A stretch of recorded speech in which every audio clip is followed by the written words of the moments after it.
Lorsque l'on dit que l'Afrique continue d'être pillée, d'être délestée de la façon la plus honteuse de ses richesses naturelles, dans le climat de tension actuel, les bien-pensants, les politiques et certains médias du Nord ont vite fait de taxer l'auteur de ces propos de complotiste. Et s'il insiste, il est de suite accusé de populisme ou encore de racisme anti-occidental, racisme anti-blanc, carrément. Autant de stigmatisations qui très souvent poussent à se taire ou à tomber dans les excès. Et pourtant, les mots ne suffisent pas, les mots ne sont pas assez durs pour illustrer les vols dont le continent est chaque jour la victime. Tenez, regardez cette illustration simple à moins de 40 minutes d'hélicoptère de Conakry, la capitale guinéenne. Regardez ce long tube, ce pipeline qui part de la mine de bauxite à Bokeh pour rejoindre des bateaux amarrés au large. Dans ces tubes, on met toute la bauxite extraite de la mine. Et sans filtre, sans contrôle, elle est directement versée dans ces bateaux. Personne n'est capable de dire la quantité et la qualité de ce qui a été extrait du sous-sol guinéen. Ces bateaux prennent aussitôt la mer. Et c'est une fois à destination, plusieurs semaines après, en Chine, que l'on déclare à l'État guinéen les quantités et la qualité de ce qui a été extrait. L'entreprise chinoise peut donner les chiffres qu'elle veut. On est obligé de la croire. Personne n'a le moyen de contrôler si elle a dit la vérité ou pas. Vous conviendrez avec moi, ça s'apparente quand même à un braquage en règle, avec le consentement de la victime peut-être, mais braquage quand même. On ne peut pas dire que ce soit sain, que ce soit une méthode orthodoxe. Et ça dure depuis des décennies. Et vous êtes loin d'avoir vu le plus grave. La Guinée est habitée par une masse de gens qui ne savent pas la richesse de leur pays. Cette pratique des compagnies minières qui déclarent ce qu'elles veulent a prévalu pendant longtemps dans de nombreux domaines en Afrique, notamment dans le secteur pétrolier. Nous ne savions rien de ce qui se passe et nous n'avons même pas la quantité du pétrole qui sortait de notre pays. Nous ne la connaissons pas. Vous voulez dire que les autorités congolaises ne la connaissaient pas. Ne connaissaient pas la quantité de pétrole extraite de leur sol? Par quel moyen? Vous avez bien entendu. Un président de la République qui ne sait pas les volumes de pétrole que l'on extrait de son sous-sol. Et ça continue encore à ce jour, croyez-moi. Des cargaisons fantômes qui disparaissent dans la nature. J'en connais quelques-uns qui m'en ont discrètement parlé. Je me souviens aussi d'une conversation il y a quelques années avec le président Denis Sassou Nguesso du même Congo-Brazzaville qui me faisait savoir que c'est grâce au conseil de son ancien homologue Ouari Boumedienne d'Algérie à l'époque qu'il a commencé à former et mettre en place des cadres congolais chargés de surveiller avec une efficacité limitée comme vous venez de le voir les quantités déclarées par Elf. Sur les bases, ils étaient isolés et méprisés par la hiérarchie du géant pétrolier. Que dire du coltan et du cobalt de RDC? Il ne s'agit pas de dénoncer ou de pleurer sur ce que les autres nous font. Il s'agit de montrer la réalité, parce que notre silence a longtemps laissé place au narratif des autres, à leur version de l'histoire. C'est la leur qui fait office de vérité. C'est celle que l'on retient, celle qui fait foi, comme on dit. Les Occidentaux, et pas que d'ailleurs, puisqu'on assiste au même phénomène dans les autres régions du monde, se sont habitués à l'idée de voir notre continent de leur seul point de vue, seulement à partir de leur lucarne, qui trop souvent déforme ou arrange la vérité à leur guise, à leur avantage. Un point de vue qui, évidemment, ne montre que nos manques et oublie souvent les rapts, les vols, les crimes que commettent certains États ou quelques firmes internationales en Afrique. Alors toute réflexion divergente est perçue comme du populisme ou des mensonges. Mais cette perception ne doit pas nous amener à nous taire. Au contraire, elle doit nous inciter à donner notre version des faits, mais avec des éléments probants, avec des preuves et des documents, avec rigueur et méthode, pour que chacun, d'abord nous, puis les autres, sache la vérité, la vraie. Qu'ils sachent qu'il ne s'agit pas de fantasmes, d'alibi pour justifier notre retard, qu'il ne s'agit pas de rejet ou de stigmatisation de l'autre en raison de sa puissance, de son développement ou de sa richesse, mais de faits réels. Il s'agit aussi évidemment de montrer notre part de responsabilité lorsqu'elle est avérée. Il n'est pas question de démontrer simplement que nous sommes des saints, des pauvres victimes innocentes, et les autres, le diable.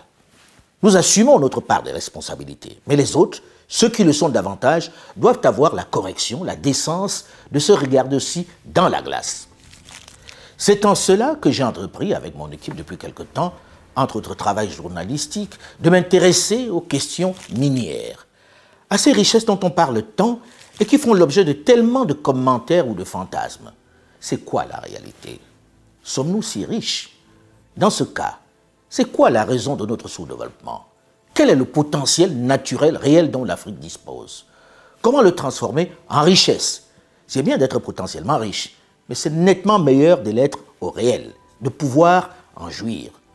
Et si on sortait du virtuel pour parler des choses palpables?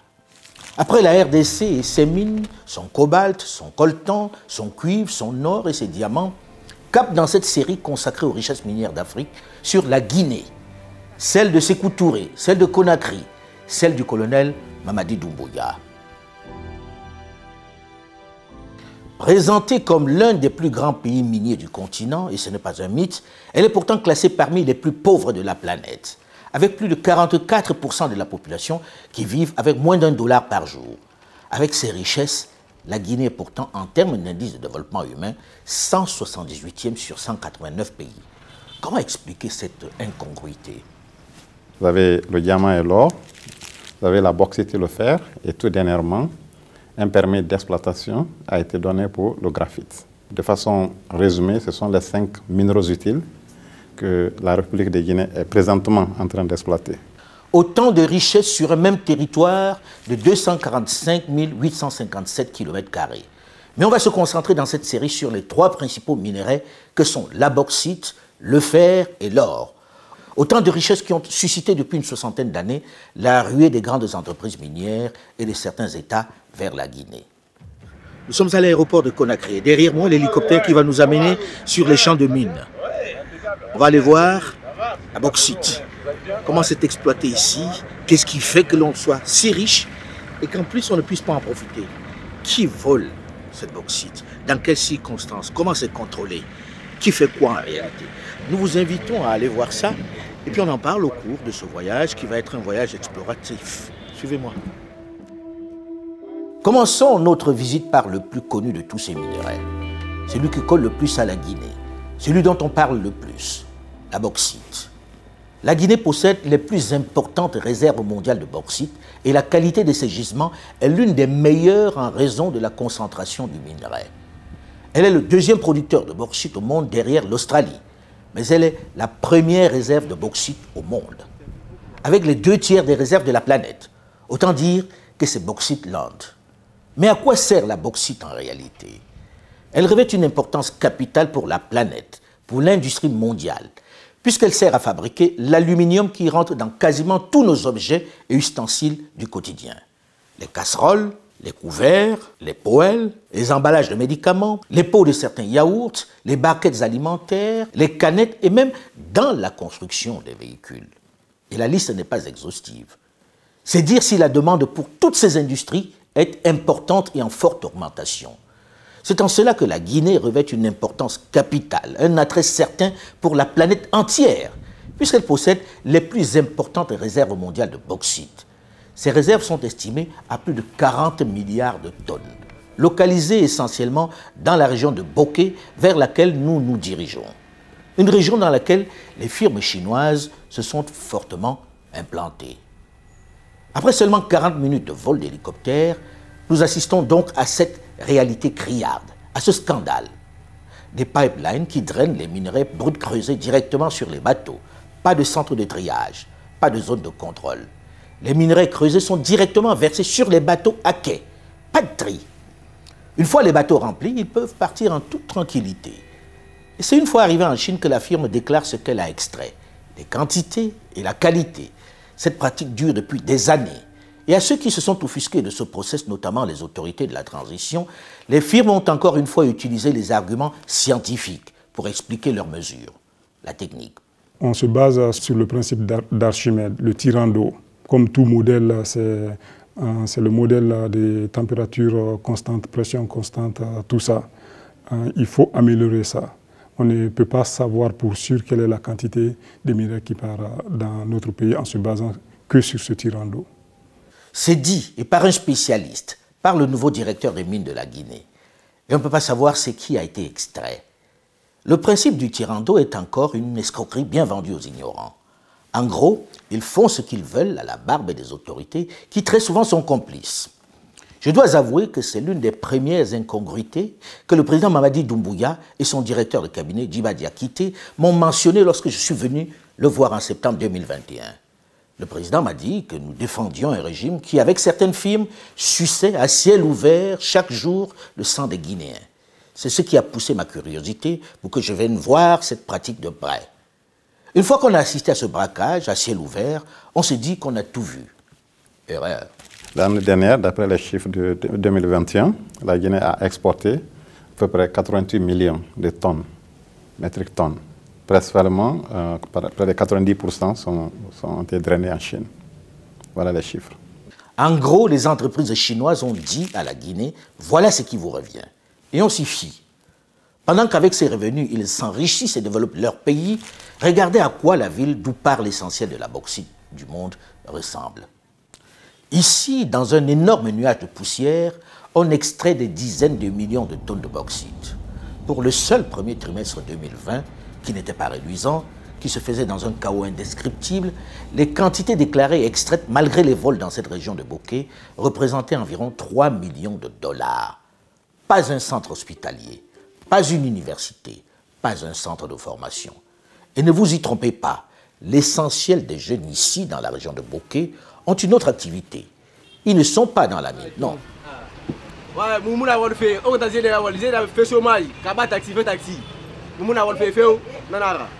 Nous, on ne travaille pas, on est là.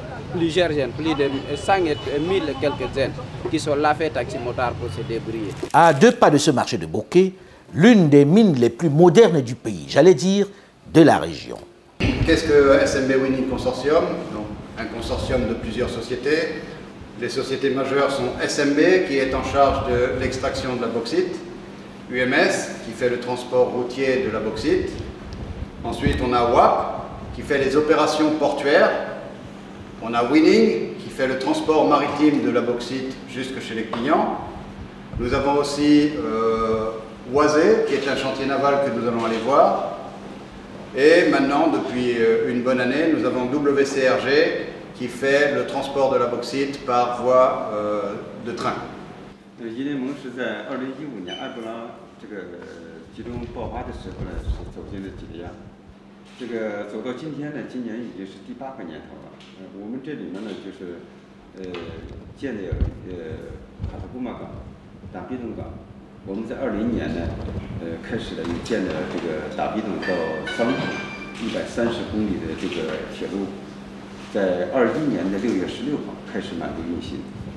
Cette mine est une véritable ville, avec toute la modernité. Son aérodrome privé, ses trains, son chemin de fer très privé, ses nombreux camions de transport qui traversent dans un nuage de poussière la ville de Bokeh à longueur de journée. Son chantier naval qui entretient, en plus de ses propres navires, d'autres bateaux dans la sous-région. Son port d'où elle embarque directement sa production de bauxite. Et ici aussi, on utilise les mêmes techniques pour déclarer ce que l'on a extrait du sous-sol. On met tout directement dans le bateau. C'est une fois en Chine qu'ils annonceront ce qu'ils ont extrait. Il y a l'absence notoire du pouvoir au niveau de ces compagnies. On doit être investi des moyens. Et quand on laisse les compagnies à elles-mêmes, elles font ce qu'elles veulent, elles font du n'importe quoi. Elles maximisent le profit sans contrainte. Pour moi, il s'agit d'une notion bien connue en règle mathématique, en règle de business. Il faut de l'optimisation sous contrainte. Et les contraintes viennent de l'État. Que les sociétés optimisent leurs profits, c'est normal. Que l'État aussi met des contraintes, c'est aussi normal. C'est seulement en mettant ces deux choses l'une en face de l'autre qu'on arrive à avoir un bien-être social, un bien-être collectif. C'est vrai que ces entreprises ont fait ce qu'elles veulent sur le terrain pendant toutes ces années. Ici, en apparence, tout va très bien. On a même intégré les Guinéens qui occupent quelques fonctions importantes. Les engins sont également conduits par des chauffeurs guinéens. Tout a l'air parfait.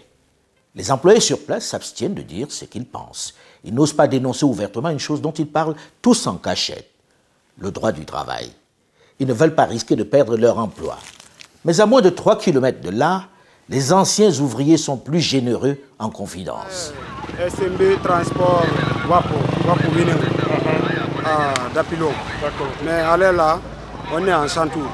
Depuis qu'on est parti là-bas, quand même, il n'y a pas une condition de vie, ni aussi les salaires. Et en condition de vie, quand tu tombes malade, tu restes à la maison, même si c'est 2 jours, quand tu pars, on ne paye pas. même si tu es parti là-bas pour rembourser ton argent, et aussi c'est difficile de gagner ça. Nous, avec les superviseurs qui ont travaillé, tout ça là, quand même, le travail de mine, là où on travaille, quand même, c'est difficile. C'est difficile. Quand même.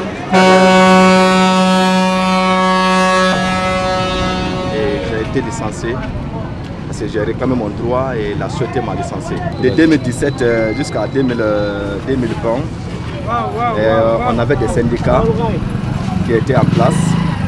Mais parmi leurs mandats, il y avait beaucoup de problèmes qui se passaient au niveau des travailleurs et que tu ne peux pas réclamer.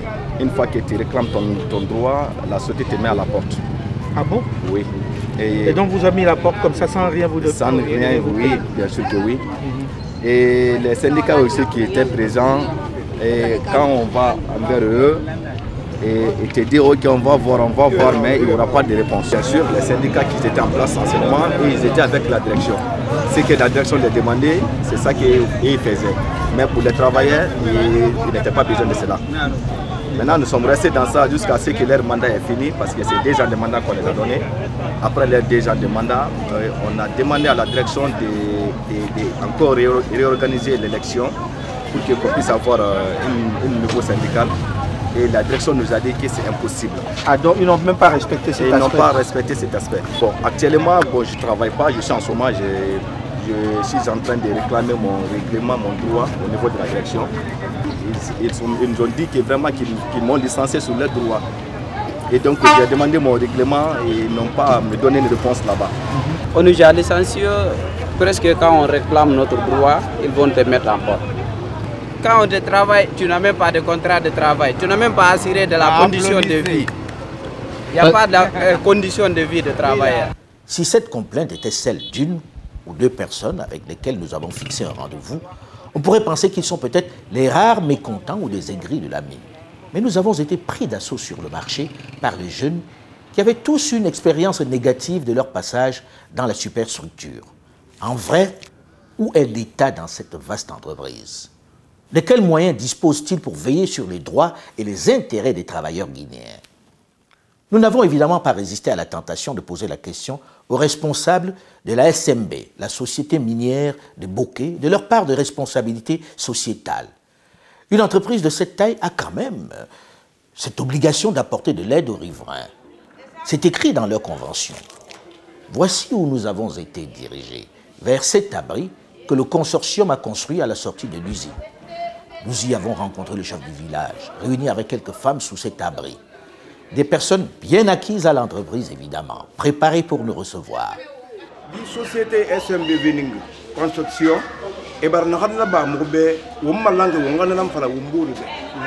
donc, à signer l'angle, école film, 3 classes. Après un dé, et par la kirara for la mobile, qui est un sac de faire rapport. À Sarayende, et par l'angar qui mobile marché. Évidemment, le chef a été préparé pour tresser une couronne au consortium. Vous conviendrez avec moi qu'un abri, un puits et quelques salles de classe, ça fait un peu léger au regard de la taille et des profits que réalise cet immense consortium à qui beaucoup de griefs sont faits depuis des années par les riverains. Le rail, ça passe, ça nous on est là, on ne travaille pas. Le poussière, ça nous fatigue. On ne travaille rien. Nous, on ne travaille pas. Il n'y a pas de salaire, il n'y a pas de ni rien. Nous ici, nous la population, on n'a rien. Il n'y a pas l'eau, on n'a pas courant, on n'a pas route. Il y a même on a faim. Il n'y a aucun traitement qui est bon. Actuellement ici, la pollution, même si tu arrives à accrocher tes habits dans la nuit, d'ici le matin, tu verras que tous tes habits là sont devenus rouges. Les acajou, les manguiers, ça ne donne plus les fruits que ça doit donner. C'est vrai qu'ici, avec la fréquence des camions et l'absence des routes, l'on vit dans un épais nuage de poussière. C'est impensable, c'est inacceptable que l'un des pays les plus riches de la planète, étant la puissance mondiale, les 2 tiers des réserves bauxitiques qui se trouvent ici, et qu'on tire de toutes ces richesses-là d'une préfecture comme Boké, et que moi, c'est là où j'ai passé 7 ans, et que je viens maintenant en tant que ministre de la République, et qu'on n'ait pas de route, que les goudrons qu'on a laissés, avant ma naissance, que ce sont ces goudrons-là que les miniers ont détruits, et que les populations riveraines n'ont pas les moyens de manger 3 fois par jour.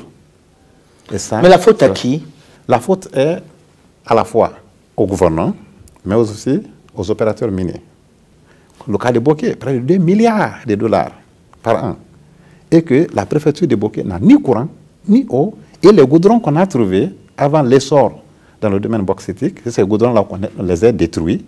Et personne n'est en train de prendre une décision pour revenir à ces populations-là. Voilà, je vous donne l'eau potable gratuitement, je vous donne le courant, je vous donne la route. Donc, de ce côté, c'est de la responsabilité. Mais c'est surtout de la responsabilité des gouvernants. Sans blâmer individuellement personne. Mais ce que le chef de l'État a fait ici prouve que tout autre président antérieur, toute autre équipe gouvernementale était aussi capable de le faire. Voilà ce qu'on a fait en 3 mois. Les arbres ne poussent plus comme ça devait. Ça pousse même les tôles à vieillir. Hein? Si par exemple la durée est tellement longue, ça devient très court. Donc la poussière impacte tout le monde. C'est la raison pour laquelle tout enfant né d'ici, grandit ici, à la sinusite. Ça c'est naturel. Ah bon? Tout enfant né d'ici et grandit ici à la sinusite, dit à la poussière. Parce que nous nous sommes déjà habitués. Avec cette maladie, on grandit. C'est ça la triste réalité. Le mois passé, nous avons dépêché une équipe du ministère des Mines dans toutes les sociétés minières à travers le pays. Les communautés riveraines n'ont qu'un seul message. Nous voulons du travail pour nos enfants. C'est aussi simple que ça. Encore une fois, le code minier et aussi les différentes conventions de base consacrent la même réalité. Chaque entreprise minière est obligée de construire un centre de formation professionnelle dans les localités où elles opèrent. Ça, c'est le code minier de la République de Guinée qui le dit. Encore une fois, il faut que le chef de l'État commence à le faire. Et c'est ce que nous sommes en train de faire. Moi, je vais partir en France en clandestin. Je vais ça. En clandestin France. Je vais partir, je vais chercher mon nid. À la vérité, les firmes qui exploitent la bauxite ici n'ont pas vocation à s'occuper des populations riveraines, même si les conventions prévoient ce volet. Elles n'ont jamais été respectées. Et l'État aussi avait ses obligations vis-à-vis d'elles. Figurez-vous, et c'est là où les politiques sont encore coupables de corruption et d'abandon des leurs, il existe bien un fonds pour venir en aide aux populations, pour développer les activités dans cette région riveraine des mines. Le fonds FODEL. Mais dans la réalité, elle a été soigneusement et au fil des ans, carottée, détournée par les politiques. Parmi eux, au passage, certains, et pas des moindres, qui crient aujourd'hui très fort au retour rapide de l'ordre constitutionnel. Question de se remettre à table. C'est à cela que s'est attaqué le colonel Mamadi Doumbouya.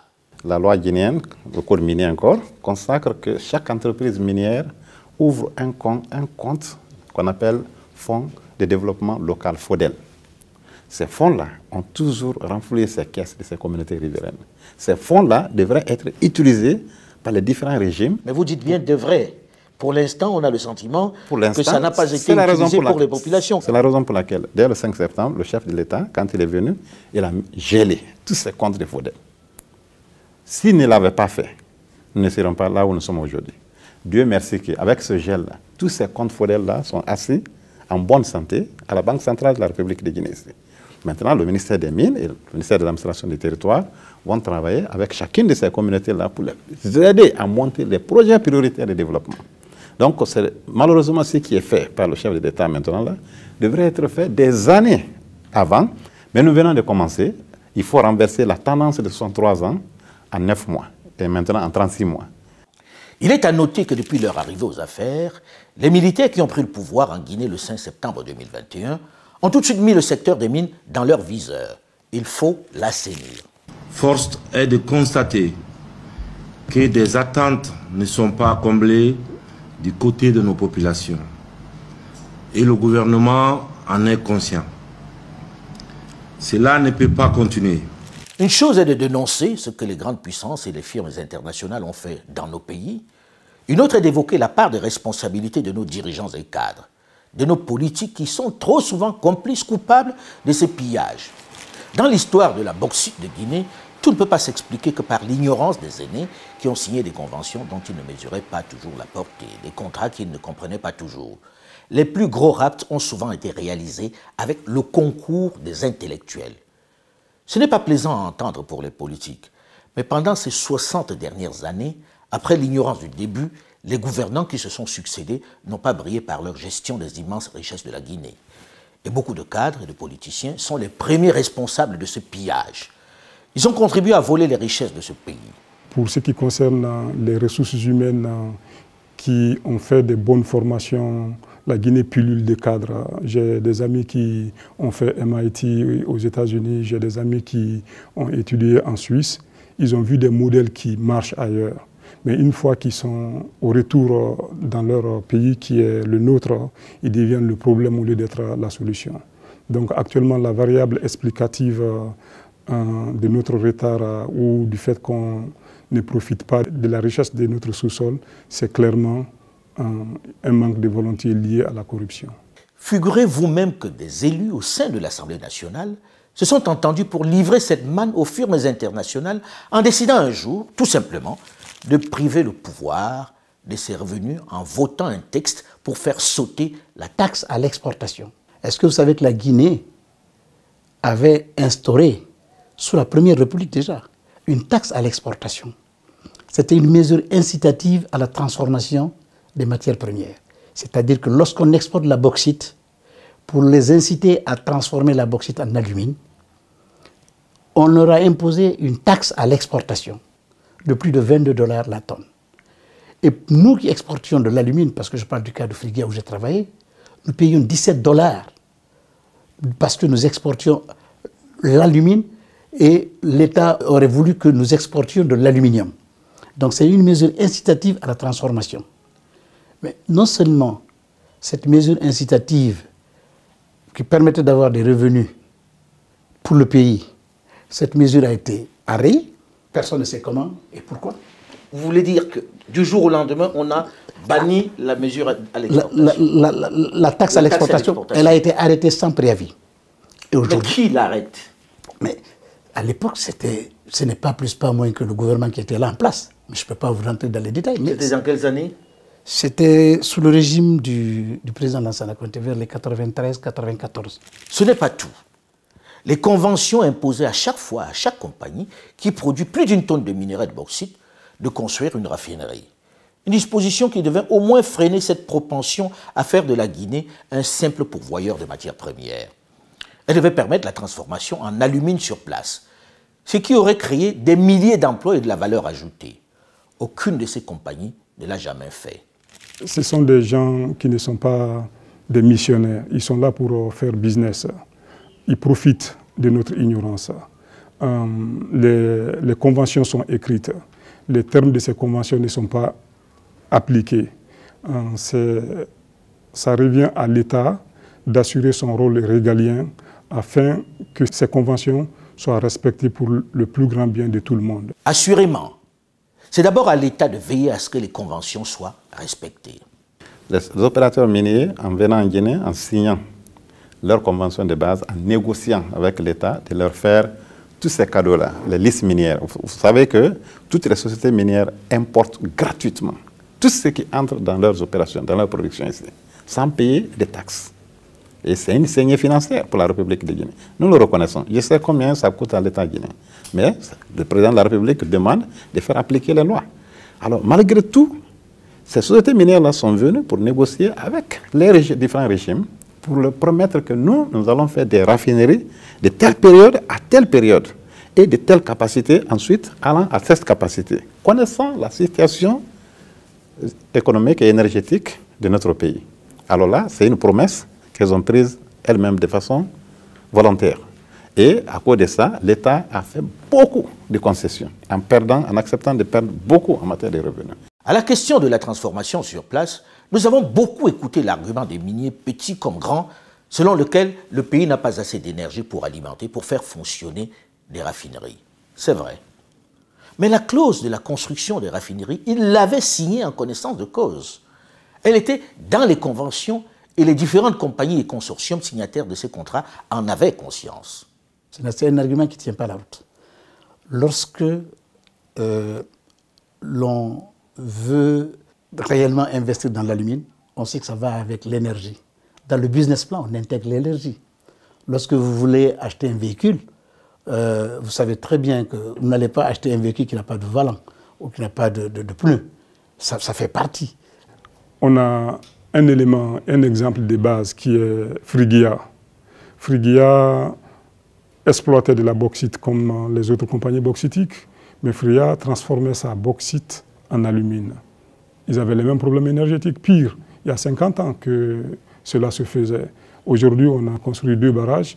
La disponibilité en énergie est beaucoup plus grande aujourd'hui qu'elle ne l'était il y a 50 ans quand on construisait Fria. Dans les 6 mois, 9 mois qui viennent, la République de Guinée, la zone de Bokeh, qui va englober 99% des raffineries, va avoir la quantité d'énergie suffisante pour toutes les raffineries dans notre pays. Et en plus de ça, les Américains sont sur le point de venir dans les semaines qui suivent pour avoir une usine de gaz liquéfié qui sera implantée ici, sur le territoire national, dans la région de Bokeh, de Kamsar là-bas, et qui va ravitailler toutes les entreprises minières qui sont intéressées dans la transformation de la bauxite en alumine. Donc l'aspect énergétique... À un coût qui serait raisonnable? À un coût qui serait plus raisonnable, on le sait, parce que l'énergie, le coût de l'énergie représente l'ossature de la structure des coûts d'une raffinerie. Ça, nous le connaissons. Mais aussi, il y a aussi des raffineries en bloc, c'est-à-dire des raffineries prêtes à utilisation qui viennent avec leur énergie incorporée. Désormais, leur transformation sur place devient incontournable. C'est un impératif et sans délai. Plusieurs conventions mentionnent le raffinage sur place.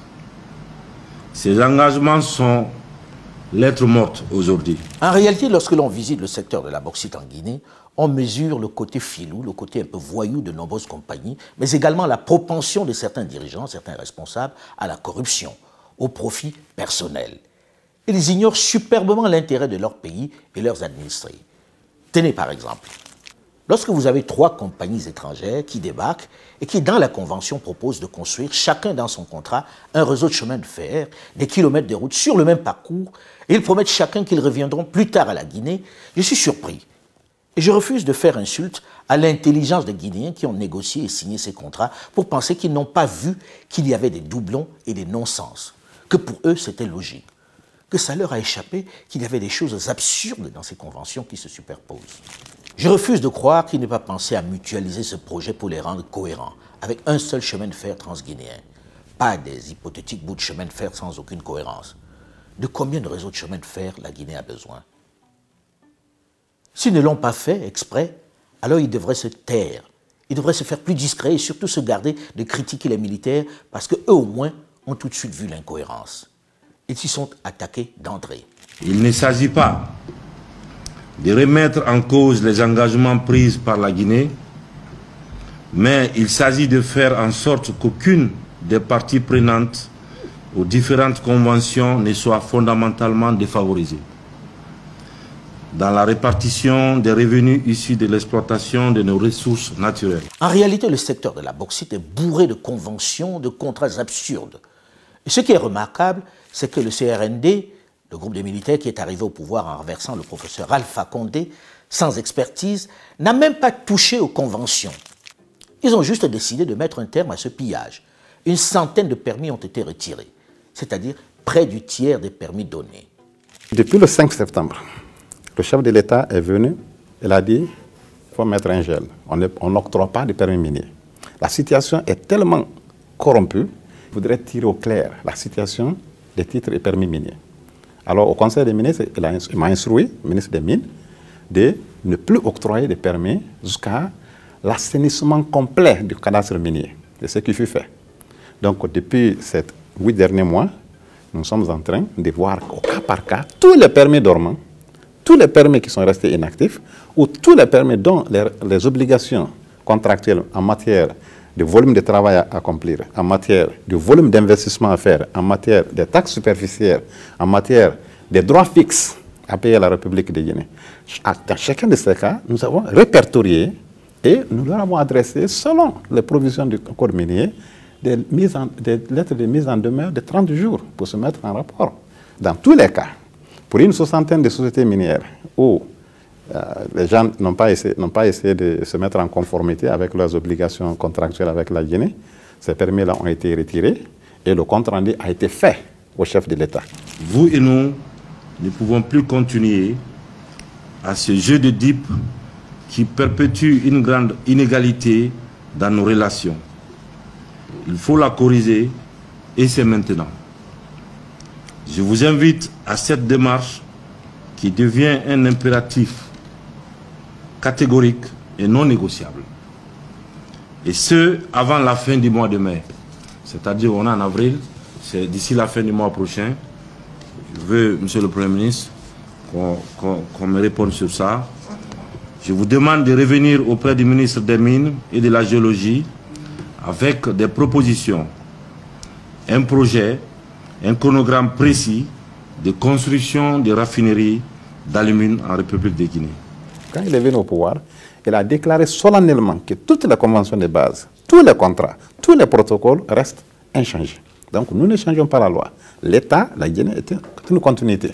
Et pourtant, en mettant juste la pression pour que les conventions soient respectées, le changement dans les caisses du Trésor public a été fulgurant. Les recettes de l'État ont, en quelques mois, fait un bond extraordinaire. Pendant les 90 premiers jours de 2022, les recettes minières ont été à hauteur de 11 000 milliards 900 millions de nos francs, donc représentant plus que les recettes prévisionnelles annuelles que les douanes font rentrer dans les caisses de l'État.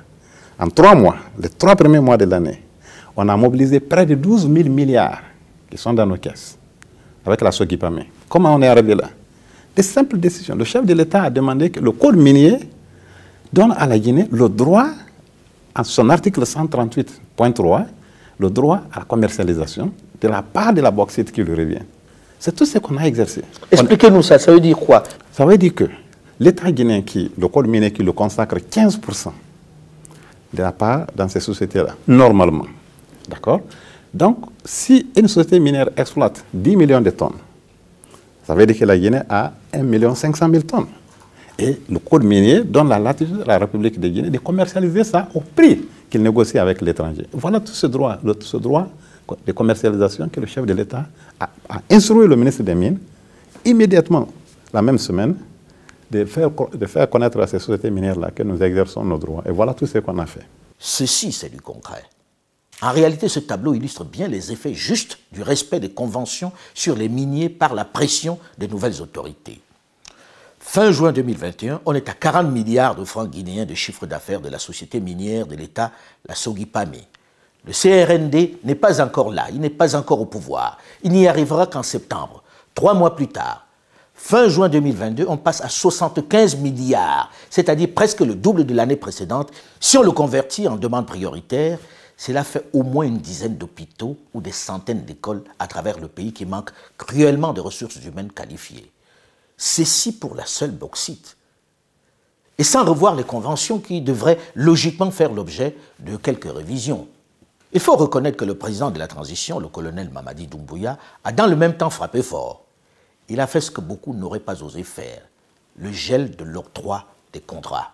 Un engagement ou une obligation non tenue est une cause de nullité de la Convention. On a retourné tous les permis là, qui étaient prêts pour la signature par l'ancien régime. La nouvelle commission a réexaminé et le mois passé, les 6 premiers permis d'exploitation qui devraient être approuvés, la Commission nationale des mines a rejeté 4. Et elle a approuvé 2. Une seule société qui a été approuvée par la Commission nationale des mines.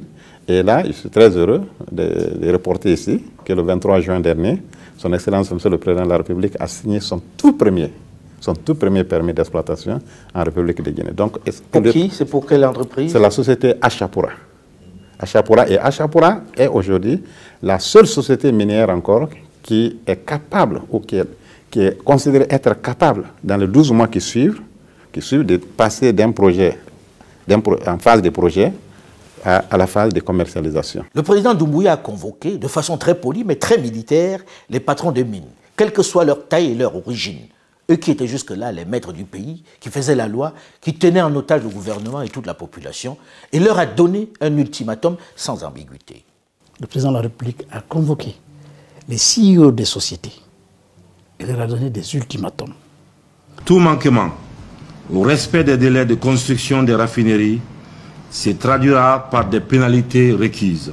La transformation de la bauxite en alumine ne doit pas se limiter seulement à la mise en place des usines de raffinerie.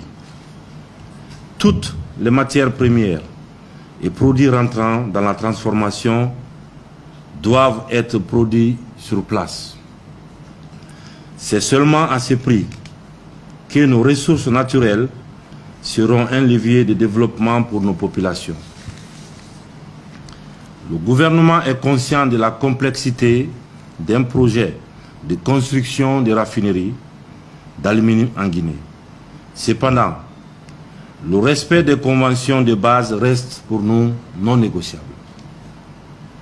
C'est pour cela qu'un comité sera prochainement mis en place pour proposer aux compagnies minières qui se mettront ensemble pour la construction des raffineries en Guinée. La colère du président ne s'est pas limitée dans le domaine des mines à la bauxite. L'or, mais également le fer, dont la Guinée est encore l'un des plus grands réservoirs mondiaux, dont nous parlerons dans la seconde partie de ce reportage, en fait également l'objet de réelles révolutions. Dans ce domaine aussi, les autorités et les miniers ne se sont pas gênés pour piller la Guinée. Les scandales sont au moins aussi importants que dans la bauxite. On ne peut pas ne pas les mettre au grand jour. Lorsque l'on parle de la richesse de l'Afrique, la plupart des gens se demandent à quoi ça ressemble. C'est toujours très très virtuel. Lorsque l'on parle de la richesse des sous-sols africains, on se dit c'est quoi cette histoire? Eh bien il suffit de voyager sur le continent pour le voir. Il suffit d'arriver dans certains endroits pour comprendre à quel point nous avons été dotés de richesses que nous n'exploitons pas. Nous sommes ici à 1636 mètres de hauteur, d'altitude, dans le Simandou. Et regardez, il suffit d'aller sur le bord de cette route pour voir du fer, du minerai de fer en haute teneur. Il n'a pas encore été travaillé et il est partout, partout. Quand vous vous déplacez, ce caillou sur la place, c'est du fer. Partout il y a du fer. Et ici, on a décidé de l'exploiter différemment. On a décidé enfin de se l'approprier. Mais comment se l'approprier? Puisque jusqu'à une certaine date, et c'est ce que signent les politiques, ils avaient donné ça à quelqu'un pour 35 ans. Après, on allait leur donner ces infrastructures qui sont très belles. Sur cette énorme montagne qui est bourrée de minerais de fer. Bourrée de minerais de fer. Quelqu'un allait les exploiter pendant 35 ans et allait dire, je vous donne des infrastructures. Sauf qu'au bout de 35 ans, il ne reste plus grand-chose. Personne de nous ne saura, ne sait à ce moment précis ce qui restera de là. Et c'est dans cela que c'est intéressant d'avoir renégocié. Parce qu'en réalité, ces richesses sont là. Regardez, partout il y en a. Il y en a. Il suffit de se baisser pour ramasser. Mais n'est-ce pas l'obligation des politiques, des dirigeants, de se décider à un moment donné de dire « Ok, nous n'avons pas la technologie, mais arrêtez de nous prendre pour des idiots. » De renégocier pour que ceci soit exploité ici et que cela bénéficie aux populations. Regardez cette énorme montagne. Il n'y a que ça partout, partout. Mais on ne va pas attendre 35 ans pour en bénéficier. Et c'est en cela que c'est intéressant. À vous aussi, dans vos pays, de vous interroger, de savoir qu'est-ce que nous avons sous nos pieds et comment on deal pour que ça marche, pour que ça profite à tout le monde. C'est ça la réelle question. Comment on deal? Le deal ici, il est facile, il est là. Celui qui arrive, qui vous dit non, on va dépenser beaucoup d'argent, il dépense parce qu'il sait qu'il va gagner. Peut-être qu'il faut que nous aussi, nous gagnions pendant qu'il gagne. C'est du win-win et c'est de cela qu'il est question. On ne dit pas qu'il faut chasser qui que ce soit, non. Puisque nous n'avons pas encore la technologie. On dit formez-nous, transmettez-nous la technologie, mais en même temps respectez-nous et n'attendez pas qu'on soit mort pour en profiter. Dans 35 ans, on ne sait pas ce que ça va devenir. Peut-être que ce minerai de fer ne servira à rien alors qu'aujourd'hui, tout le monde en a besoin. Tout le monde. Toute la planète en a besoin. Et nous sommes dans le pays qui a l'un des plus grands gisements au monde. Il faut que ça profite aux Guinéens. Il faut que ceux qui sont ici ne regardent plus ça simplement comme une pierre, mais comme un cadeau du ciel. Ils doivent en bénéficier. C'est pourquoi par moments je trouve presque incongru que les politiques, autres profiteurs et autres compagnies internationales, certaines nations dont ces firmes sont originaires, nous amènent beaucoup trop souvent à nous focaliser sur la politique, sur les bagarres au sommet de l'État, sur les détails de la transition, sur l'extrême urgence des élections. Ils en font une priorité pendant qu'ils se servent. C'est important, mais est-ce l'urgence des urgences lorsque l'on sait que ces politiques sont les mêmes et n'ont pas les moyens d'apporter des changements radicaux dans un pays exsangue? On en parle dans la seconde partie de ce reportage que je vous recommande fortement parce que les scandales et les changements sont importants et spectaculaires dans le domaine minier en général en Guinée, avec notamment les parts de l'État qui passent de 0 à 15% dans certains secteurs comme le fer, juste en rediscutant. Des milliards de dollars de suite dans la caisse de l'État sans attendre 35 ans. On parlera aussi de l'or qui est le parent pauvre de ces minerais dans ce pays avec ses damnés de la terre. Les mines en Guinée, c'est un réel hold-up. Et même si les soubresauts politiques revêtent une réelle importance, il ne faut pas perdre de vue ce qui va réellement changer le visage de ce pays aux riches ressources qui bénéficient plutôt à un petit nombre. À très vite pour la suite. Mais en attendant, je serai heureux si vous mentionniez votre soutien en likant ce reportage. Et si vous vous abonnez à la chaîne, à l'Infoca officiel, j'apprécierai encore plus. C'est un encouragement et le salaire de cet engagement pour notre continent. Cela me fait vraiment plaisir, votre soutien. Je voudrais vous remercier pour votre fidélité à ma chaîne YouTube qui compte de plus en plus d'abonnés, mais également pour mes autres plateformes digitales où vous êtes de plus en plus nombreux malgré les faux comptes qui continuent de se multiplier. Cette fois-ci, sur une proposition ingénieuse d'une membre de notre équipe, Ornella, je vous invite désormais, pour éviter de continuer de subir les assauts de cybercriminels qui usurpent mon identité à d'autres fins, de scanner ces QR codes qui vous conduit directement à tous mes comptes LinkedIn, Facebook, TikTok, Instagram et Twitter. En le scannant, vous êtes cette fois-ci certain d'être sur les bons comptes, celui qui vous propose le narratif africain, sans complaisance et sans condescendance. À très vite.